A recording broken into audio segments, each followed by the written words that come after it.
इच्छा, आशा, अपेक्षा, आकांक्षा, यही सब मानव समाज के चालक होते हैं। नहीं, यदि कोई आपसे पूछे कि आप कौन, तो आपका उत्तर क्या होगा? विचार कीजिए।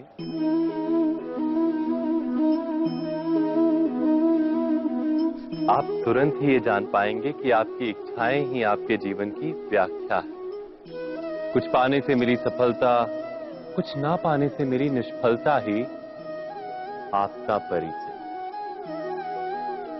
अधिकतर लोग ऐसे जीते हैं कि स्वयं भीतर से मरते रहते हैं, किंतु अपनी इच्छाओं को नहीं मार पाते। इच्छाएं उन्हें दौड़ाती हैं जिस प्रकार मृग तृष्णा मृग को दौड़ाती है। परंतु इन्हीं इच्छाओं के गर्भ में ही ज्ञान का प्रकाश भी है। कैसे? जब इच्छाएं अपूर्ण रहती और टूटती, तब वहीं से ज्ञान की किरण प्रवेश करती है मनुष्य के हृदय। ना, ये कथा नहीं है केवल इच्छाओं के संघर्ष की, नहीं है केवल महत्वाकांक्षाओं से जन्म लेने वाले भयावह रक्तपात। ये कथा है इच्छाओं के गर्भ से उदित होते हुए ज्ञान की। मैं वासुदेव कृष्ण आप सभी को निमंत्रण देता हूं इस यात्रा पे चलने का, जो जीवन का मर्म सिखाएगी, मनुष्य का धर्म सिखाएगी, कीचड़ से उठकर कमल बनने का कर्म सिखाएगी। और इस यात्रा का नाम है महाभारत।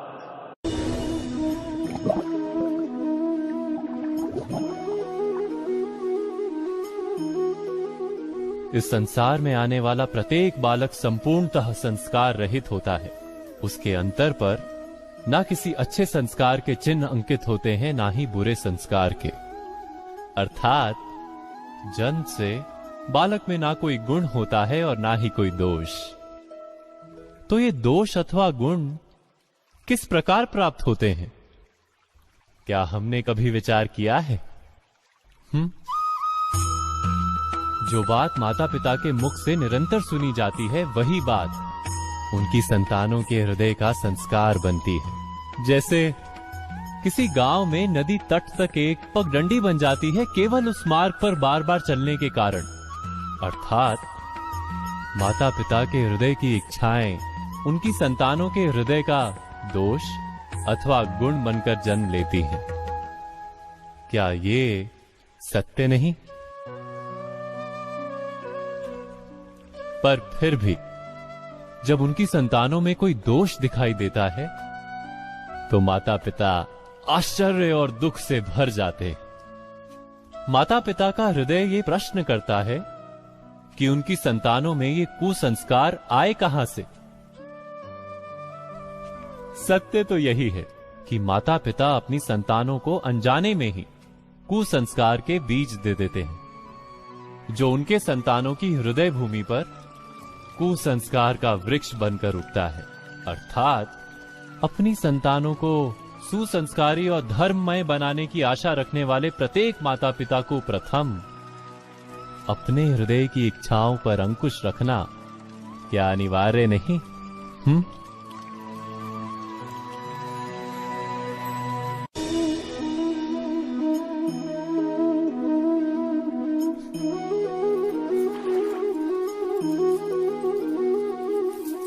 पिता सदा ही अपने संतान के सुख की कामना करते हैं, उनके भविष्य की चिंता करते रहते हैं।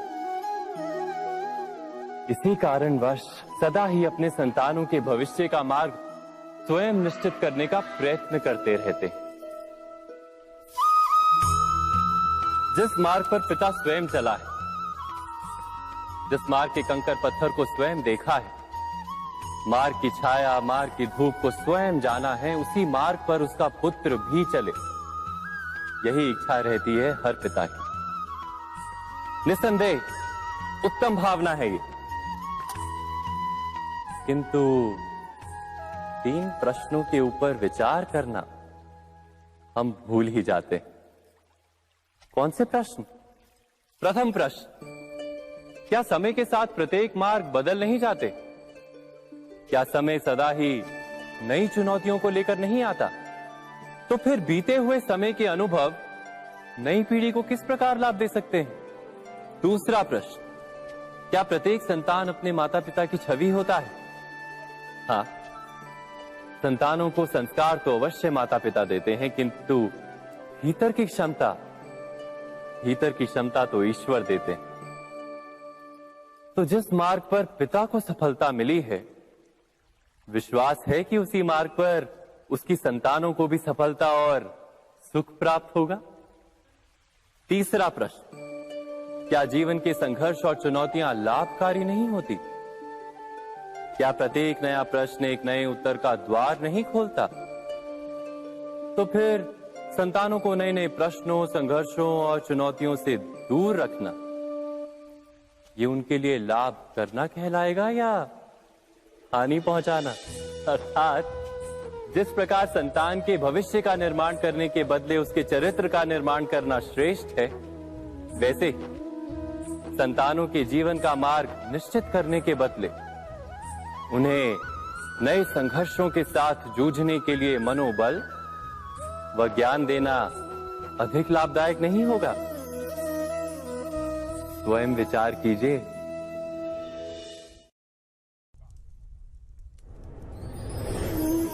पूर्वजों की इच्छा, आशा, महत्वाकांक्षा, क्रोध, बैर, प्रतिशोध, यही सब आने वाली पीढ़ी की धरोहर बनते हैं। माता पिता अपनी संतानों को देना तो चाहते हैं समस्त विश्व का सुख, पर देते हैं अपनी पीड़ाओं की संपत्ति। देना चाहते हैं अमृत, पर साथ ही साथ विष का घड़ा भी भर देते हैं। आप विचार कीजिए, आपने अपनी संतानों को क्या दिया आज तक? अवश्य प्रेम, ज्ञान, संपत्ति आदि दिए, पर क्या साथ ही साथ उनके मन को मैल से भर देने वाले पूर्व ग्रह नहीं दिए? अच्छे बुरे की पूर्व निर्धारित व्याख्याएं नहीं दी? व्यक्ति का व्यक्ति के साथ, समाजों का समाजों के साथ, राष्ट्र का राष्ट्र के साथ संघर्ष क्या इन्हीं पूर्व ग्रहों से निर्मित नहीं होते? हत्या, मृत्यु, रक्तपात क्या इन्हीं पूर्व ग्रहों से नहीं जन्मते? अर्थात माता पिता अपनी संतानों को जन्म के साथ मृत्यु का दान भी देते हैं। प्रेम के प्रकाश के साथ साथ घृणा का अंधकार भी देते हैं, और अंधकार मन का, हृदय का हो या वास्तविक हो, उससे केवल भय प्राप्त होता है, केवल भय। स्वयं विचार कीजिए।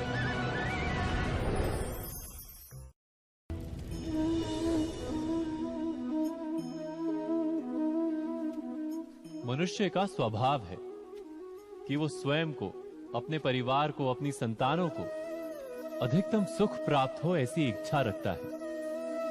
इसी कारण से हम सदा श्रम और कष्ट से अंतर रखते हैं, विश्राम और सुविधाओं को बढ़ाने का प्रयास करते हैं। स्वयं अपने जीवन का विचार कीजिए, क्या ये सत्य नहीं कि हम अपनी संतानों के लिए सदा ही विश्राम और सुविधा का आयोजन करते हैं? पर क्या कभी सोचा है केवल विश्राम से क्या लाभ प्राप्त होता है? केवल सुख और सुविधा जिन्हें प्राप्त हो, उनका जीवन कैसा होता है? शरीर जब श्रम करता है तो अधिक स्वस्थ बनता है। बुद्धि भी जब कठिन चुनौतियों का सामना करती है तो अधिक तेजस्वी बनती है। ये हम सबका अनुभव है, पर हम शायद ये भूल जाते हैं कि मन और आत्मा को जब कठिनाइयां प्राप्त होती हैं, तब वे भी अधिक बलवान होती हैं। अर्थात जब भी हम अपनी संतानों को श्रम और दुख से दूर रखने का प्रयास करते हैं, क्या वास्तव में उनके सुख का मार्ग बंद नहीं कर देते। स्वयं विचार कीजिए।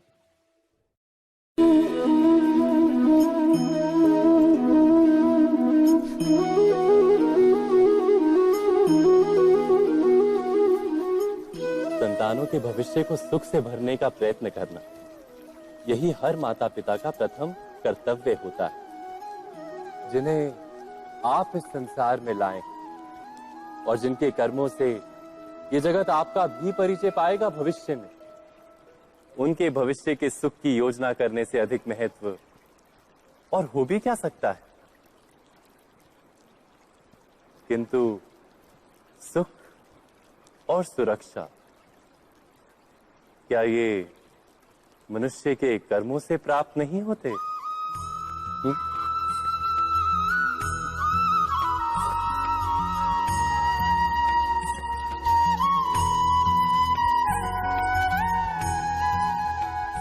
माता पिता के दिए हुए अच्छे या बुरे संस्कार, उनकी दी हुई योग्य अथवा अयोग्य शिक्षा, क्या आज के सारे कर्मों का मूल नहीं? संस्कार और शिक्षा से बनता है मनुष्य का चरित्र। अर्थात माता पिता अपनी संतानों का जैसा चरित्र बनाते हैं, ऐसा ही बनता है उनका भविष्य। किंतु फिर भी अधिकतर माता पिता अपनी संतानों का भविष्य सुरक्षित करने की चिंता में उनका चरित्र निर्माण का कार्य भूल ही जाते हैं। वस्तुतः जो माता पिता अपनी संतानों के भविष्य की चिंता करते हैं, उनकी संतानों को कोई लाभ नहीं होता। किंतु जो माता पिता अपने संतानों के भविष्य की नहीं, उनके चरित्र का निर्माण करते हैं, उन संतानों की प्रशस्ति समस्त संसार करता है। स्वयं विचार कीजिए।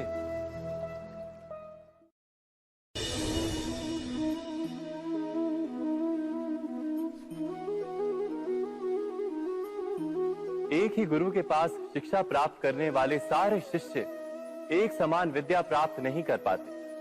सारे शिष्य गुरु की बातें सुनते हुए अवश्य दिखाई देते हैं, उनकी पूजा करते हुए दिखाई देते हैं, किंतु एक समान विद्या प्राप्त नहीं कर पाते। क्या कभी विचार किया है ऐसा क्यों होता है? सत्य तो यह है कि विद्या प्राप्त ना कर पाने वाले शिष्य समर्पण का दिखावा तो करते हैं, किंतु समर्पण का वास्तविक अर्थ नहीं समझ पाते। गुरु के चरणों में फूल चढ़ाने से अथवा गुरु का आदेश मानने मात्र से क्या समर्पण सिद्ध होता है? नहीं। समर्पण का वास्तविक अर्थ है जब गुरु के प्रति मन में कोई संदेह ना रहे, गुरु के मुख से आदेश निकले उससे पूर्व शिष्य उस कार्य को पूरा कर दे। गुरु के विचारों के साथ शिष्य के विचार एक हो जाए।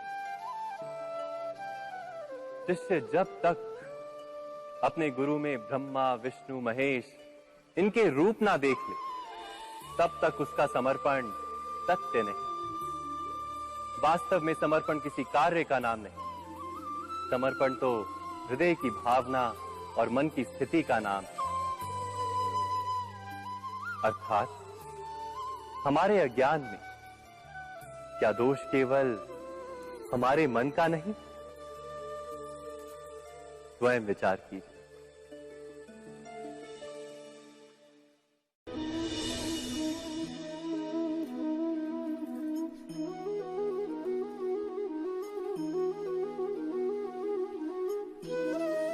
ज्ञान प्राप्ति सदा ही समर्पण से होती है, ये हम सब जानते हैं। किंतु समर्पण का वास्तविक महत्व क्या है? क्या हमने कभी विचार किया? मनुष्य का मन सदा ही ज्ञान प्राप्ति में विभिन्न बाधाओं को उत्पन्न करता है। कभी किसी अन्य विद्यार्थी से ईर्ष्या हो जाती है, कभी पढ़ाए हुए पाठों पर संदेह जन्मता है और कभी गुरु द्वारा दिया गया दंड मन को अहंकार से भर देता है। नहीं, क्या ऐसा नहीं होता? न जाने कैसे कैसे विचार मन को भटकाते हैं और मन की इसी अयोग्य स्थिति के कारण हम ज्ञान प्राप्त नहीं कर पाते। मन की योग्य स्थिति केवल समर्पण से निर्मित होती है। समर्पण मनुष्य के अहंकार का नाश करता है, ईर्ष्या, महत्वाकांक्षा आदि भावनाओं को दूर कर हृदय को शांत करता है और मन को एकाग्र करता है। वास्तव में ईश्वर की सृष्टि में ना ज्ञान की मर्यादा है ना ज्ञानियों की। गुरु दत्तात्रेय ने तो गाय और श्वान से भी ज्ञान प्राप्त कर लिया था। अर्थात विषय ब्रह्म ज्ञान का हो या जीवन के ज्ञान का या गुरुकुल में प्राप्त होने वाले ज्ञान का, उसकी प्राप्ति के लिए गुरु से अधिक महत्व है उस गुरु के प्रति हमारा समर्पण। क्या ये सत्य नहीं? स्वयं विचार कीजिए।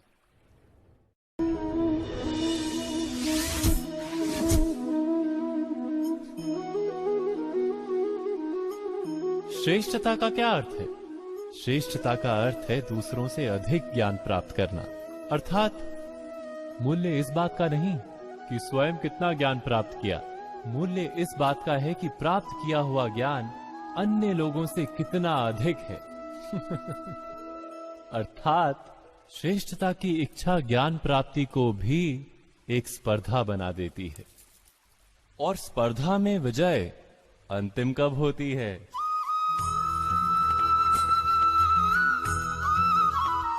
कुछ समय के लिए तो श्रेष्ठ बना जा सकता है, किंतु सदा के लिए कोई श्रेष्ठ नहीं रह पाता। फिर वही असंतोष, पीड़ा और संघर्ष जन्म लेता है। किंतु श्रेष्ठ बनने के बदले यदि उत्तम बनने का प्रयत्न करें तो क्या होगा? उत्तम का अर्थ है कि जितना प्राप्त करने योग्य है वो सब प्राप्त करना, किसी से अधिक पाने की इच्छा से नहीं, मात्र आत्मा की तृप्ति हेतु कुछ प्राप्त करना। उत्तम के मार्ग पर किसी अन्य से स्पर्धा नहीं होती, स्वयं अपने आप से स्पर्धा होती है। अर्थात उत्तम बनने का प्रयत्न करने वाले को देर अबेर सारा ज्ञान प्राप्त हो जाता है, बिना प्रयत्न के ही वो श्रेष्ठ बन जाता है। किंतु जो श्रेष्ठ बनने का प्रयत्न करता है वो श्रेष्ठ बने या ना बने, उत्तम कभी नहीं बन पाता।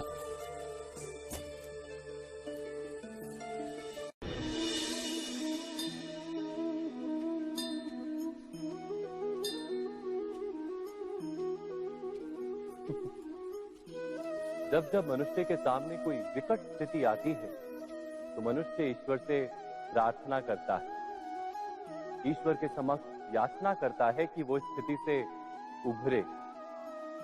किंतु इस प्रार्थना का वास्तविक रूप क्या है? क्या ये हमने कभी विचार किया है? प्रार्थना का अर्थ है अपनी सारी आशंकाएं, सारी चिंताएं, सारे संकल्प विकल्प, अपनी सारी योजनाएं ईश्वर के चरणों पर रख देना। अर्थात अपने कर्म का फल क्या होगा इसकी चिंता ना करके धर्म के अनुरूप कर्म करना,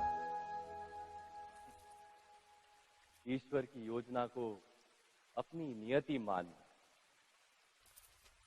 यही प्रार्थना है ना। किंतु ईश्वर की योजना को समझ पाना क्या संभव है? वो योजना तो हमारे कार्यों के परिणाम के रूप में प्रकट होती है सदा ही, किंतु यदि कोई कर्मों का ही त्याग कर दे, क्या वो प्रार्थना है?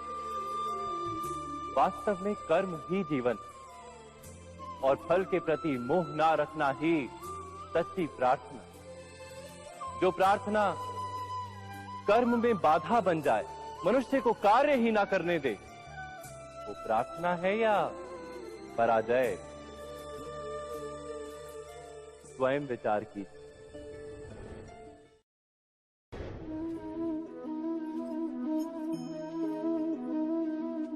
मनुष्य के जीवन का चालक है भय। मनुष्य सदा ही भय का कारण ढूंढ लेता है। जीवन में जिन मार्गों का हम चुनाव करते हैं वो चुनाव भी हम भय के कारण ही लेते हैं, किंतु क्या ये भय वास्तविक होता है? विचार कीजिए।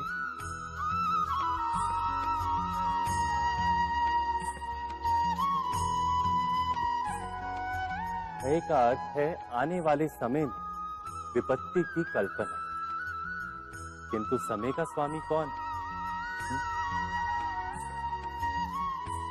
ना तो हम समय के स्वामी हैं, ना हमारे शत्रु या प्रतिस्पर्धी। समय तो ईश्वर के अधीन चलता है। तो क्या यदि कोई आपको हानि पहुंचाने के लिए केवल योजना बनाता है, वो वास्तव में आपको हानि पहुंचा सकता है? नहीं, किंतु भय से भरा हुआ हृदय हमें अधिक हानि पहुंचाता है। क्या ये सत्य नहीं?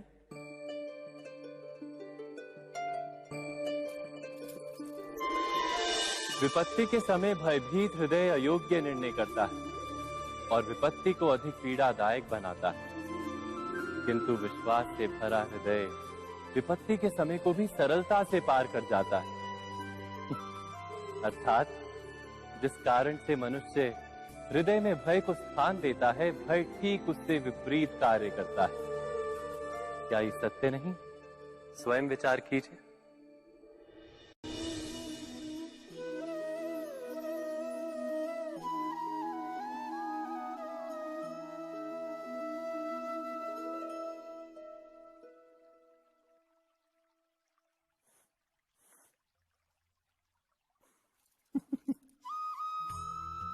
जीवन में आने वाले संघर्षों के लिए जब मनुष्य स्वयं को योग्य नहीं मानता, जब उसे अपने ही बल पर विश्वास नहीं रहता, तब वो सद्गुणों को त्याग कर दुर्गुणों को अपनाता है। वस्तुतः मनुष्य के जीवन में दुर्जनता जन्म ही तब लेती है जब उसके अंतर में आत्मविश्वास नहीं होता। आत्मविश्वास ही अच्छाई को धारण करता है। ये आत्मविश्वास है क्या?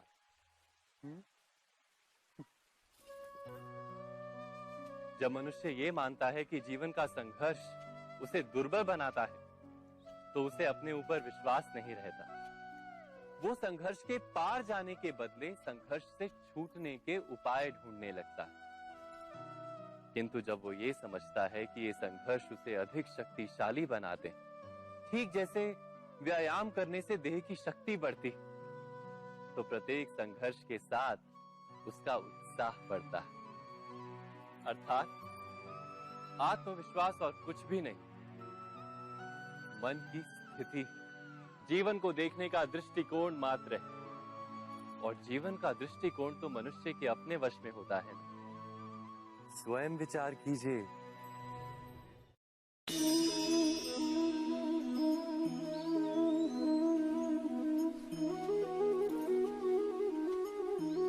जब अपने किसी अच्छे कार्य के उत्तर में दुख प्राप्त होता है अथवा किसी को उसके दुष्ट कार्य में सुख मिलता है, तो मन अवश्य ये विचार करता है कि अच्छा कार्य करने का, धर्म के मार्ग पर चलने का तात्पर्य क्या है। पर दुष्ट आत्मा को क्या प्राप्त होता है ये भी देखिए। दुष्टता करने वाला हृदय सदा चंचल रहता है, अकुलाता रहता है। मन में सदा नए नए संघर्ष उत्पन्न होते हैं। अविश्वास उसे जीवन भर दौड़ाता है। क्या ये सुख? जबकि धर्म पे चलने वाला, अच्छा कार्य करने वाले, सच्चरित्र व्यक्ति का हृदय शांत रहता है। परिस्थितियां उसके जीवन के सुख में बाधा नहीं बनती। समाज में सम्मान और मन में संतोष रहता है सदा। अर्थात अच्छा बर्ताव भविष्य में किसी सुख का मार्ग नहीं। अच्छा बर्ताव स्वयं सुख, अथवा बुरा बर्ताव भविष्य में किसी दुख का मार्ग नहीं। अधर्म उसी क्षण दुख उत्पन्न करता है। धर्म से सुख नहीं, धर्म स्वयं सुख।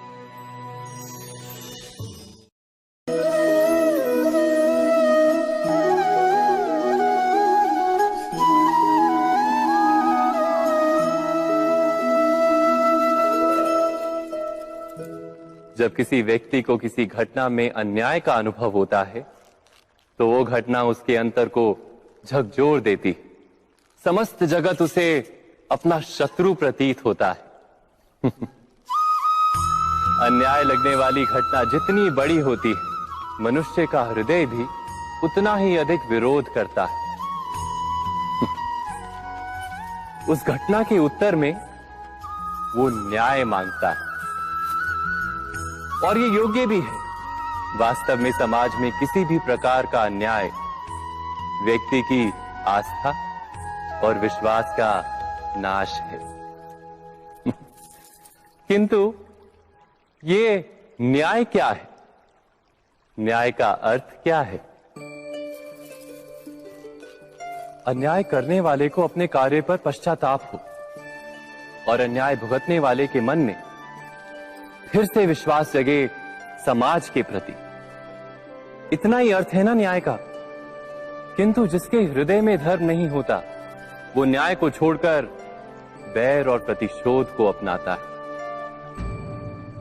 हिंसा के बदले प्रतिहिंसा की भावना लेकर चलता है।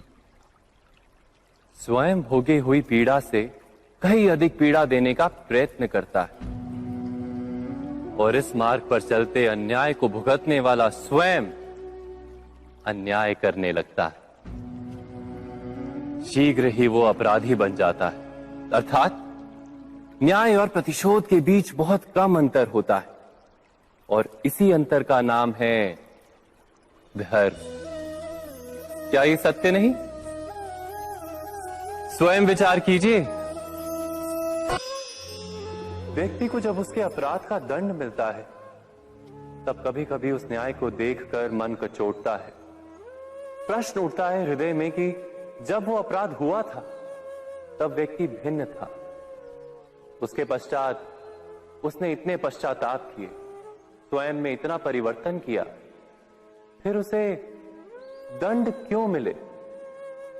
पर जहां आघात होता है वहां प्रत्याघात भी होता है। जैसा कर्म वैसा फल। यदि किसी को प्रेम दोगे तो सुख प्राप्त होगा, यदि किसी की हत्या करोगे तो मृत्यु दंड मिलेगा। जैसा कार्य वैसा ही न्याय। तो फिर प्रायश्चित और पश्चाताप का कोई मूल्य नहीं है? अवश्य है मूल्य। प्रायश्चित और पश्चाताप मनुष्य की आत्मा को बलवान करता है। आने वाले दंड को स्वीकार करने के लिए मनुष्य को तैयार करता है। अर्थात बिना प्रायश्चित के दंड स्वीकार करने का कोई मूल्य है? स्वयं विचार कीजिए। मनुष्य के हृदय में भय का साम्राज्य रहता है सदा। कभी संपत्ति के नाश का भय, कभी अपमान का भय, कभी अपनों से छूट जाने का भय। इसीलिए भय का होना सबको स्वाभाविक ही लगता है। क्या कभी विचार किया है, जो स्थिति अथवा वस्तु भय को जन्म देती है, क्या वहीं से वास्तव में दुख आता है? नहीं, ऐसा तो कोई नियम नहीं। और सबका अनुभव तो ये बताता है कि भय धारण करने से भविष्य के दुख का निवारण नहीं होता। भय केवल आने वाले दुख की कल्पना मात्र ही है। वास्तविकता से इसका कोई संबंध नहीं है। तो क्या ये जानते हुए भी कि भय कुछ और नहीं, केवल कल्पना मात्र ही है, इससे मुक्त होकर निर्भय बन पाना क्या बहुत कठिन है? अवश्य विचार कीजिएगा।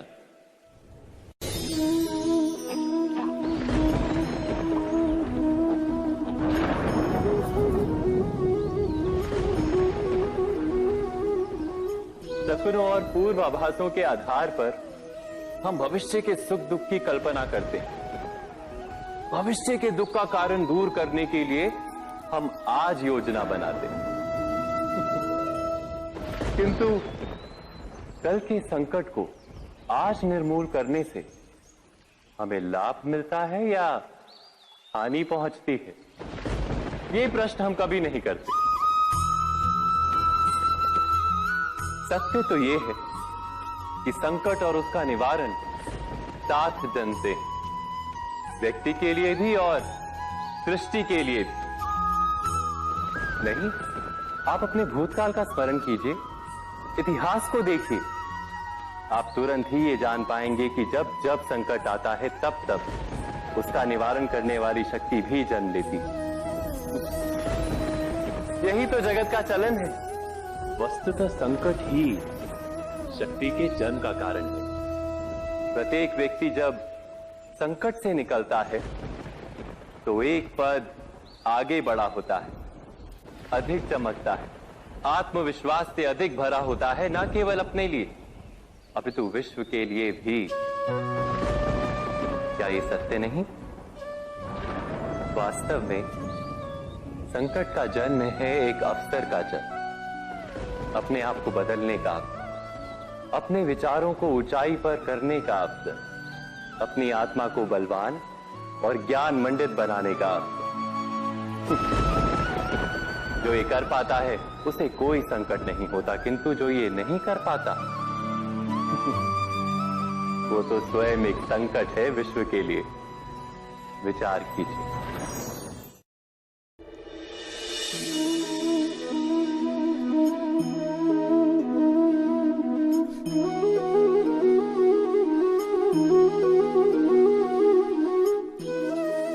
जीवन का हर क्षण निर्णय का क्षण होता है।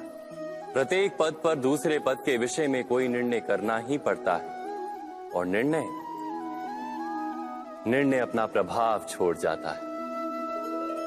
आज किए गए निर्णय भविष्य में सुख अथवा दुख निर्मित करते हैं, ना केवल अपने लिए, अपने परिवार के लिए भी, आने वाली पीढ़ियों के लिए भी। जब कोई दुविधा सामने आती है तो मन व्याकुल हो जाता है, अनिश्चय से भर जाता है। निर्णय का वो क्षण युद्ध बन जाता है और मन बन जाता है युद्ध भूमि। अधिकतर निर्णय हम दुविधा का उपाय करने के लिए नहीं, केवल मन को शांत करने के लिए लेते हैं। पर क्या कोई दौड़ते हुए भोजन कर सकता है? नहीं। तो क्या युद्ध से जूझता हुआ मन कोई योग्य निर्णय ले पाएगा? वास्तव में शांत मन से जब कोई निर्णय करता है तो अपने लिए सुखद भविष्य बनाता है, किंतु अपने मन को शांत करने के लिए जब कोई निर्णय करता है तो वो व्यक्ति भविष्य में अपने लिए कांटों भरा वृक्ष लगाता है। स्वयं विचार कीजिएगा।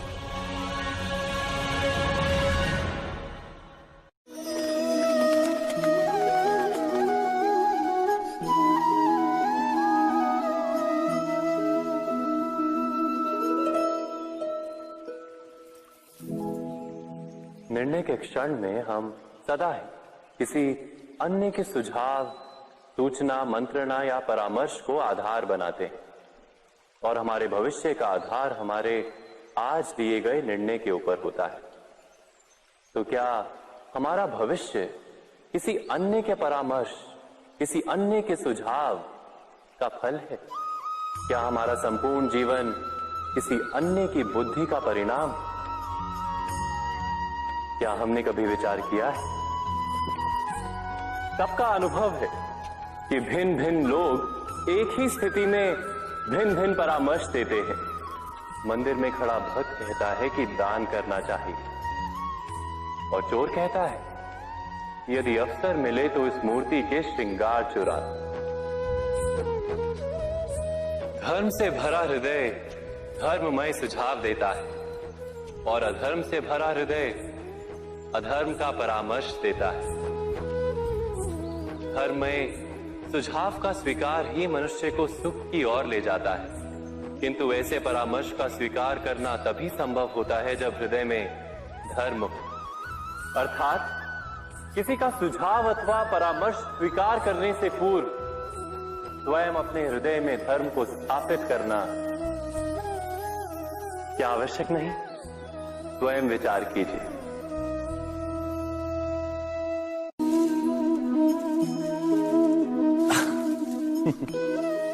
मनुष्य के सारे संबंधों का आधार है अपेक्षा। पति कैसा हो जो मेरा जीवन सुख और सुविधा से भर दे? पत्नी कैसी हो जो सदैव मेरे प्रति समर्पित रहे? संतान कैसी हो जो मेरी सेवा करे, मेरा आदेश माने?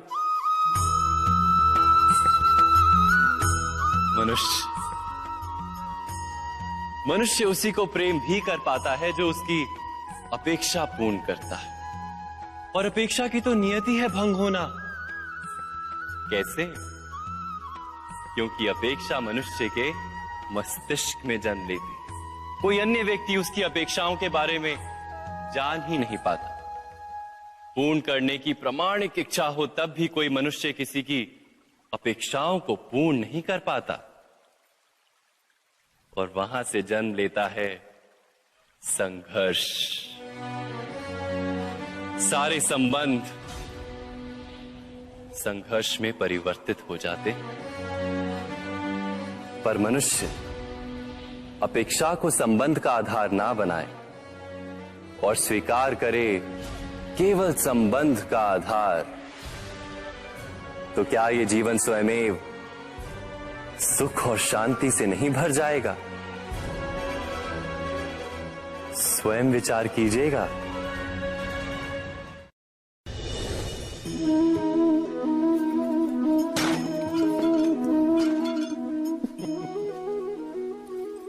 कभी कभी कोई घटना मनुष्य के जीवन की सारी योजनाओं को तोड़ देती, और मनुष्य उस आघात को अपने जीवन का केंद्र मान लेता।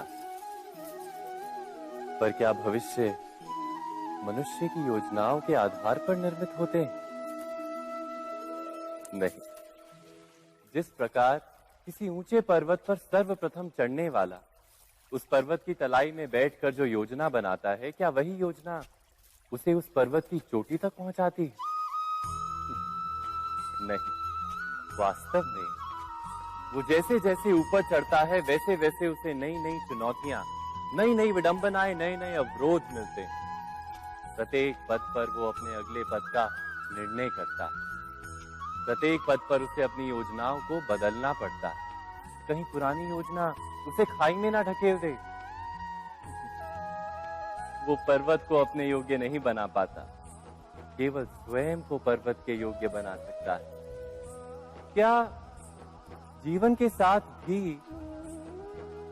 ऐसा ही नहीं? जब मनुष्य जीवन में किसी एक चुनौती को, एक अवरोध को अपने जीवन का केंद्र मान लेता है, अपने जीवन की गति को ही रोक देता है, तो वो अपने जीवन में सफल नहीं बन पाता और ना ही सुख और शांति प्राप्त कर पाता।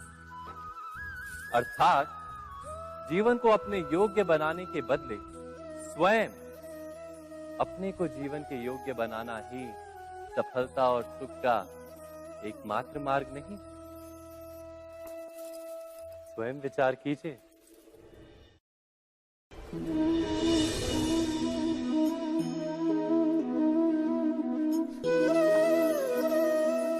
सत्ता की लालसा सबके हृदय को घेरे रहती है। प्रत्येक व्यक्ति अपना एक राष्ट्र निर्मित करने का प्रयत्न अवश्य करता है।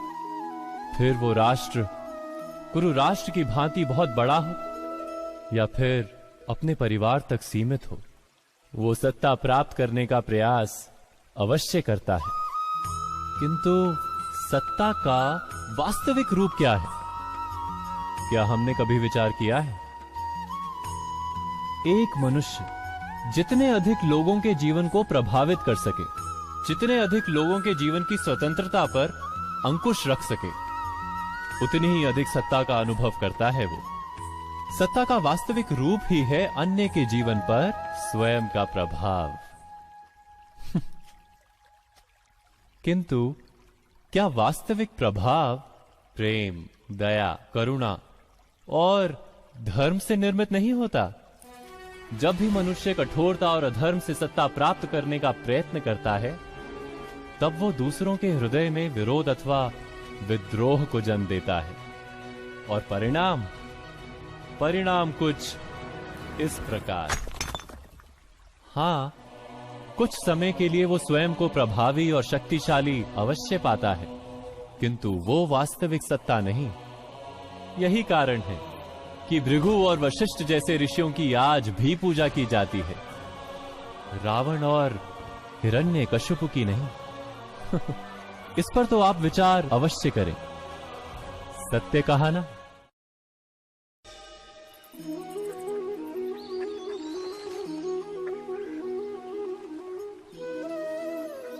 समय के आरंभ से ही मनुष्य को एक प्रश्न सदा पीड़ा देता है कि वो अपने संबंधों में अधिकतम सुख और कम से कम दुख किस प्रकार प्राप्त कर सकता है।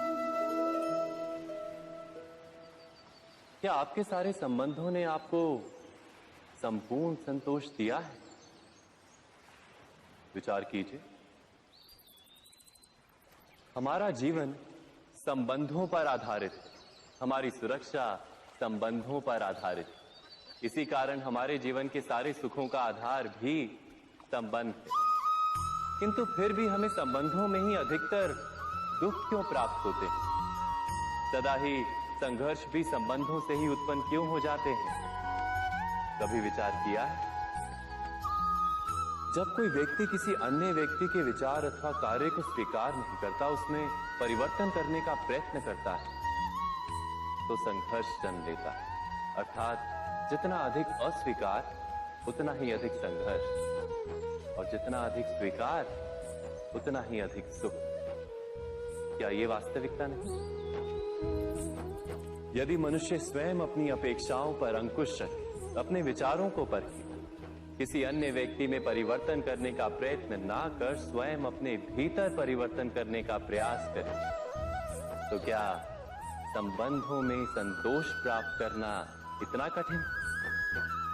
अर्थात क्या स्वीकार ही संबंध का वास्तविक अर्थ नहीं? स्वयं विचार कीजिए। दो व्यक्ति जब निकट आते हैं तो एक दूसरे के लिए सीमाएं और मर्यादाएं निर्मित करने का प्रयत्न अवश्य करते हैं। हम यदि सारे संबंधों पर विचार करें तो देखेंगे कि इन सारे संबंधों का आधार यही सीमाएं हैं जो हम दूसरों के लिए निर्मित करते हैं। और यदि अनजाने में भी कोई अन्य व्यक्ति इन सीमाओं को तोड़ता है तो उसी क्षण हमारा हृदय क्रोध से भर जाता है। इन सीमाओं का वास्तविक रूप क्या है? क्या हमने कभी विचार किया? सीमाओं के द्वारा हम दूसरे व्यक्ति को निर्णय करने की अनुमति नहीं देते, अपना निर्णय उस व्यक्ति पर थोपते, अर्थात किसी की स्वतंत्रता का अस्वीकार करते हैं हम।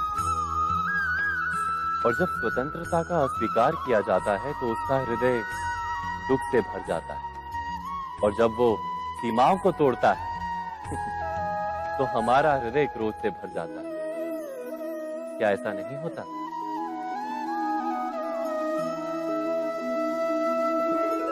पर यदि एक दूसरे की स्वतंत्रता का सम्मान किया जाए तो किसी मर्यादाओं या सीमाओं की आवश्यकता ही नहीं होती। अर्थात जिस प्रकार स्वीकार किसी संबंध का देह है, क्या वैसे ही स्वतंत्रता किसी संबंध की आत्मा नहीं? स्वयं विचार कीजिए।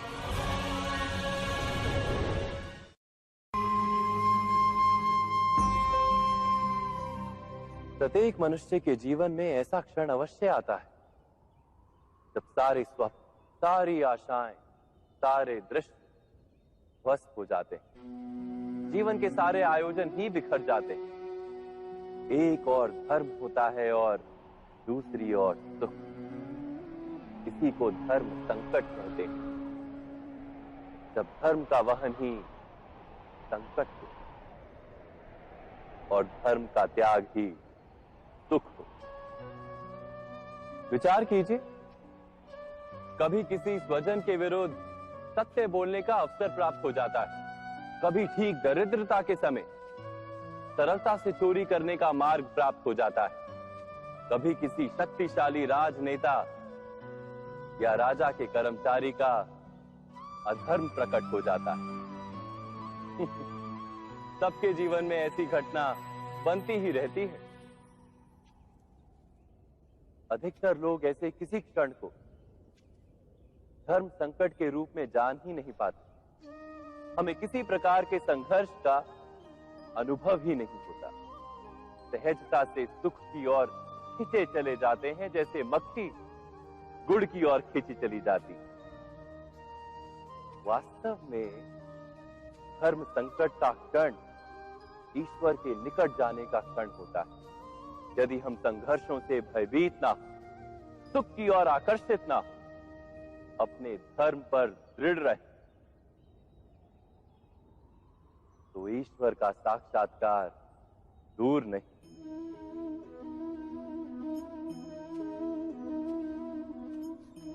पवन से युद्ध करने वाला पत्ता यदि पेड़ से गिरता है तो भी आकाश की ओर उठता है।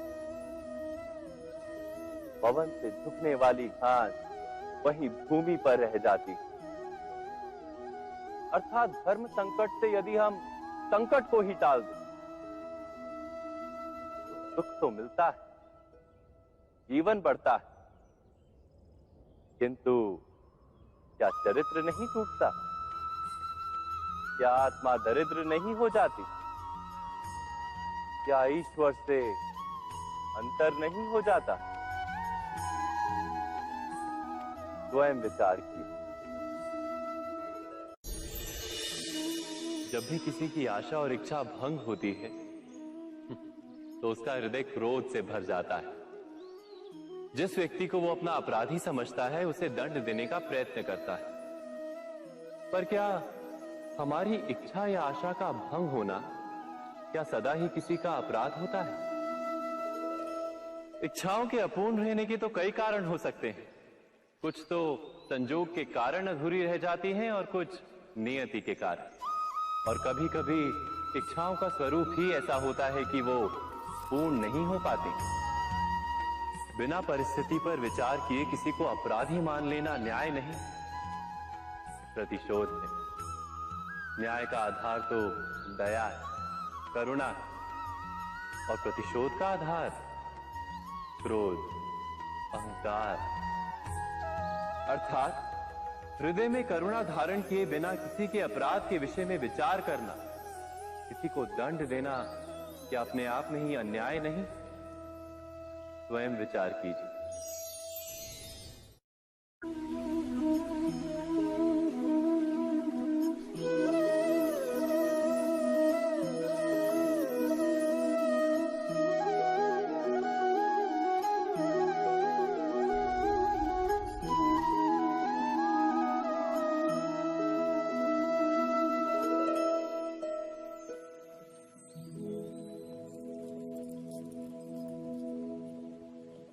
भविष्य के आधार पर सब आज का निर्णय लेना चाहते हैं। भविष्य में सुख मिले, भविष्य सुरक्षित हो, ऐसे निर्णय आज लेने का प्रयत्न रहता है सबका। आप अपने जीवन को देखिए, क्या आपके अधिकतर निर्णय के पीछे भविष्य का विचार नहीं होता?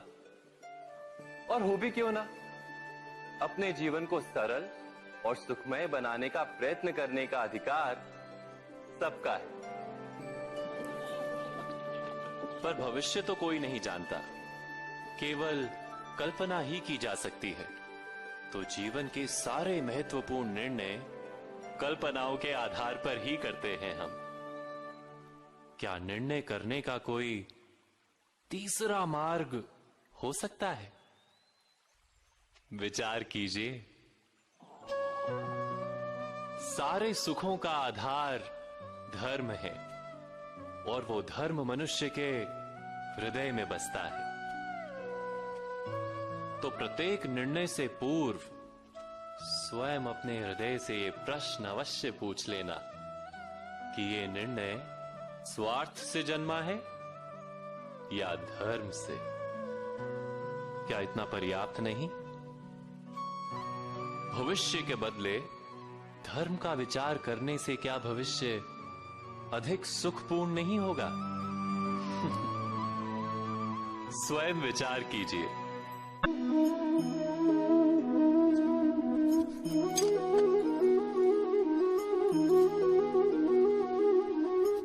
भविष्य का दूसरा नाम है संघर्ष। हृदय में आज इच्छा होती है और यदि पूर्ण नहीं हो पाती तो हृदय भविष्य की योजना बनाता है। भविष्य में इच्छा पूर्ण होगी ऐसी कल्पना करता रहता है, किंतु जीवन ना तो भविष्य में है ना अतीत में। जीवन तो इस क्षण का नाम, अर्थात इस क्षण का अनुभव ही जीवन का अनुभव। पर हम ये जानते हुए भी इतना सा सत्य समझ नहीं पाते। या तो हम बीते हुए समय के स्मरणों को घेर कर बैठे रहते हैं, या फिर आने वाले समय के लिए हम योजनाएं बनाते रहते हैं। और जीवन जीवन बीत जाता है। एक सत्य यदि हम हृदय में उतार लें कि ना हम भविष्य देख सकते हैं, ना ही भविष्य निर्मित कर सकते हैं, हम तो केवल धैर्य और साहस के साथ भविष्य को आलिंगन दे सकते हैं, स्वागत कर सकते हैं भविष्य का। तो क्या जीवन का हर पल जीवन से नहीं भर जाएगा? स्वयं विचार कीजिए।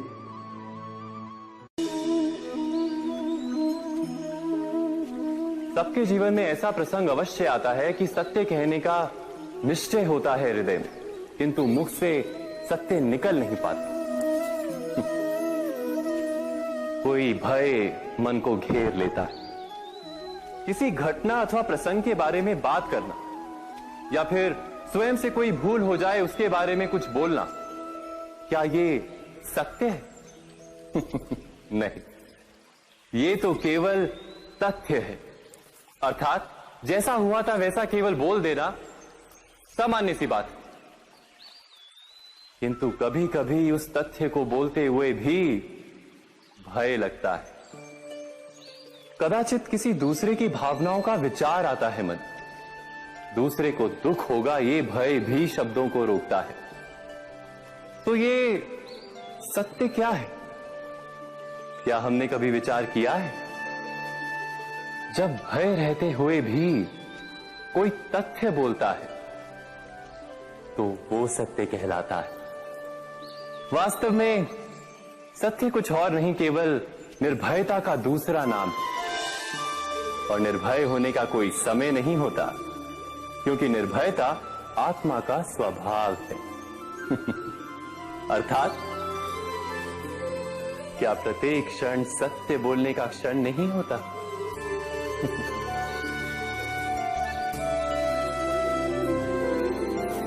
स्वयं विचार कीजिए।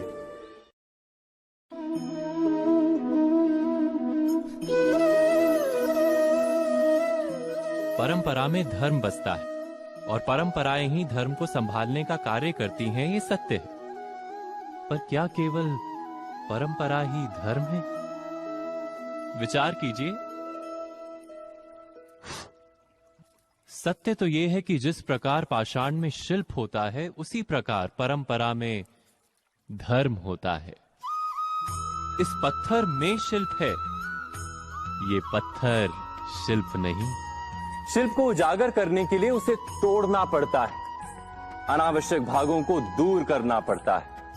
ठीक उसी प्रकार परंपराओं में धर्म ढूंढना पड़ता है। जिस प्रकार इंद्र पूजा की परंपरा को तोड़कर गोवर्धन पूजा का धर्म ना ढूंढा जाता, तो यादवों को उनकी मुक्ति का मार्ग नहीं मिल पाता। अर्थात परंपरा को पूर्णता छोड़ देने वाला धर्म से वंचित रह जाता है, और परंपरा का अंध अनुकरण करने वाला भी धर्म को प्राप्त नहीं कर पाता। कहते हैं हंस के पास नीर क्षीर विवेक होता है। दूध में मिले पानी को छोड़कर केवल दूध ही ग्रहण करता है। तो क्या सच्चा धर्म प्राप्त करने के लिए हृदय में ज्ञान से जन्मा विवेक आवश्यक है? और ऐसे विवेक के बिना जिसे धर्म मान भी लिया जाए, जो वास्तव में धर्म ना भी हो, ऐसा भी तो हो सकता है।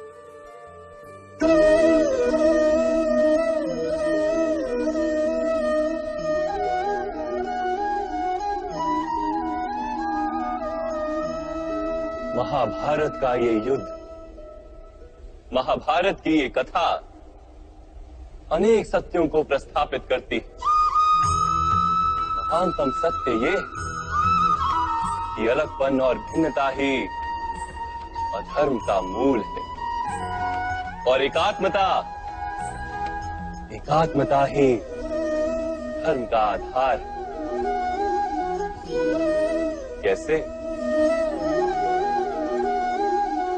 स्वयं विचार कीजिए।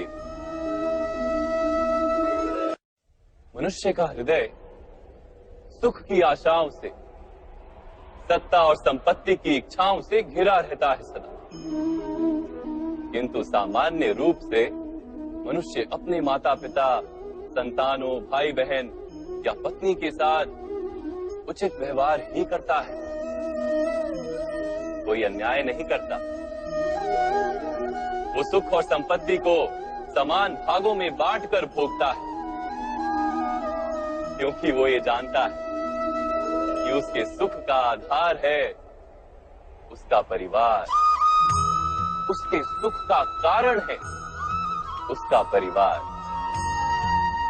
मनुष्य ये भी जानता है कि उसका सुख समाज से आता है, किंतु वो समाज के साथ अन्याय कर लेता है, समाज का शोषण कर लेता है, क्योंकि वो समाज को अपने सुख का कारण नहीं मानता, वो समाज को अपने सुख का साधन मानता है। भेद है तो कारण और साधन में। मनुष्य को जब ये बोध हो जाता है कि सारा संसार परमात्मा का ही रूप है, प्रत्येक जीव परमात्मा का ही अंश है, अर्थात कोई पराया नहीं, सब अपने, ये सारा संसार अपना ही है, अपना ही परिवार है, तो क्रोध का कोई कारण ही नहीं रह जाता। सारे संघर्ष, सारा वैर, सारा प्रतिशोध नष्ट हो जाता है। अंतर में परमात्मा और संसार में एकात्मता, यही धर्म का मूल सिद्धांत है। महाभारत की ये यात्रा क्रोध से बोध की यात्रा है, भिन्नता से एकात्मता की यात्रा है।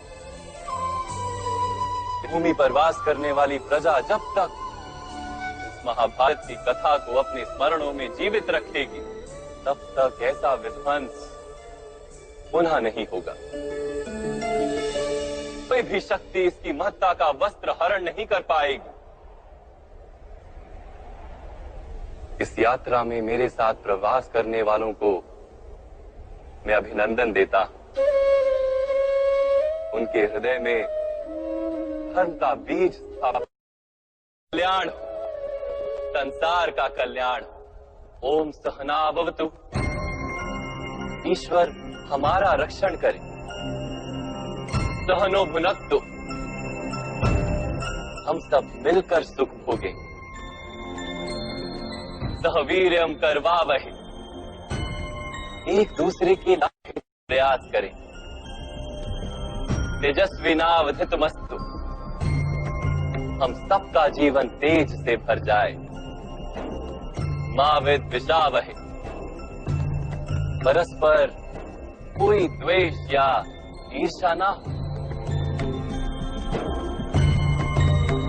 ओम शांति शांति शांति।